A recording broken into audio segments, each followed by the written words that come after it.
Sonic and the Chaos Dragons is a Sonic fan game created using RPG Maker 2003, and was originally completed back in 2009.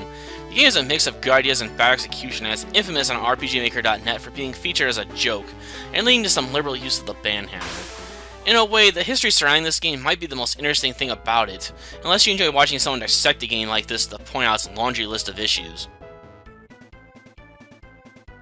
The plot of this game is rather straightforward, but filled with multiple plot holes that just leave me scratching my head whenever I think about them. The basic gist of the plot is that Eggman has stolen the Chaos Emeralds, once again, and Sonic, Tails, and Knuckles are forced to chase him down. After cornering Eggman, he willingly hands over the emeralds and begs for Sonic to listen to him since he has unleashed the dragons contained within the emeralds into the world.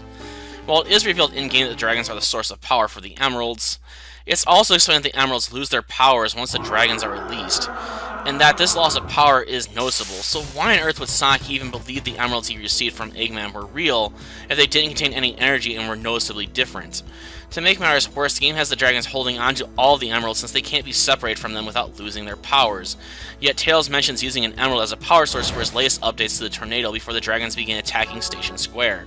This raises a ton of questions in my opinion. How did Tails not figure out the emerald was a fake? And if the emerald was real, how would it work if it was devoid of power? Did the process of releasing the dragons take time? If so, why didn't the dragons emerge from the emerald while it was still in Tails' possession and level his workshop? I could go on, but I think you get the picture. The opening premise of this game is built on a major plot hole, and there aren't any plugs in sight. If you're willing to overlook all of those plot holes, the rest of the game becomes rather obvious. You spend the rest of your time pursuing the various dragons and stealing them back into the Chaos Emeralds in order to prevent them from ravaging Station Square. Of course, the game does include a few twists along the way, but they fall into the usual tropes of the franchise. On a positive note, the characterization of Sonic and Company is rather spot on, so at least the creator of this game understood the characters and their personalities. On the gameplay side of things, Sonic and the Chaos Dragons is primarily an RPG that utilizes a random encounter system in conjunction with an active time battle system. Thankfully, the game does allow you to set the game's combat system from active to wait. If it wasn't for that feature, I'd probably have even more to complain about. And I already have enough to complain about when it comes to which characters are the most useful, and the 2D platforming sections. And since I brought up the character usefulness up first, I guess I should discuss my issues with that first as well. And I will start by saying that it isn't my perspective that all playable characters are meant to be created equally or have ambiguous or non-existent roles within the combat system. On the other hand, it also bugs me when a game such as this one makes the title character a third-rate character that you would never want to use.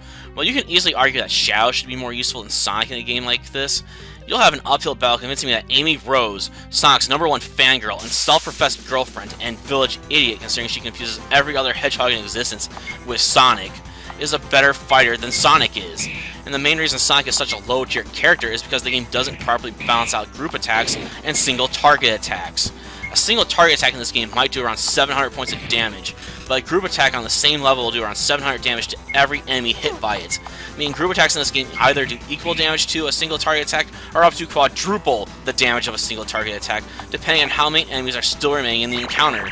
I guess I can take some solace in the fact that Knuckles is even worse than Sonic is, but that isn't much of a comfort since that means he's a 4th tier character, and he shouldn't be there. Though where the game really falls apart is in the 2D platforming sections.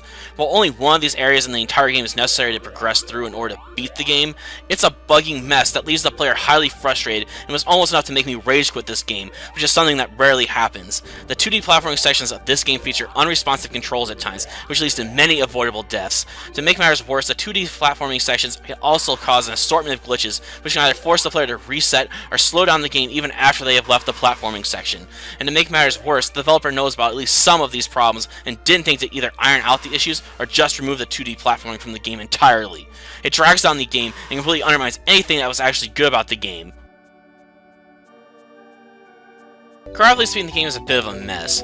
The starting areas in this game are overly huge and feel rather empty. Though the developer does start to learn from his mistakes as the game progresses, and actually reduces the size of later dungeons to something manageable and appropriate. Sadly, this didn't translate to the developer redoing his work and freeing me up from complaining about it. To make matters worse, the character sprites for Sonic and the gang are rather underwhelming at best and downright awful at worst. When walking on the world map, Sonic and Shadow are never able to face towards or away from the player. This means when a character moves up or down, they look like they are either walking to the left or right, depending on which direction they are going. To make matters worse, the walk cycle is rather stiff and looks more like the player is hovering above the ground. To make matters worse, the in-battle sprites are even worse. If the enemy inflicts a negative stats effect on your character, it often looks like they're humping the ground.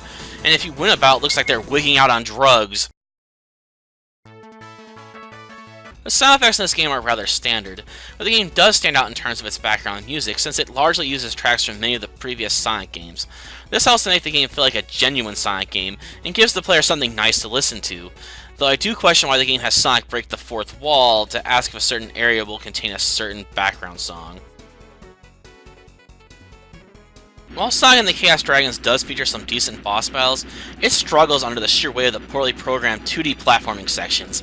These areas just come to define the game even if they're only mandatory in a single instance. This game is the perfect showcase of how a single bad decision can drag down an entire experience, to the point where the game feels irredeemable. In my opinion, this game is just best avoided in favor of better games.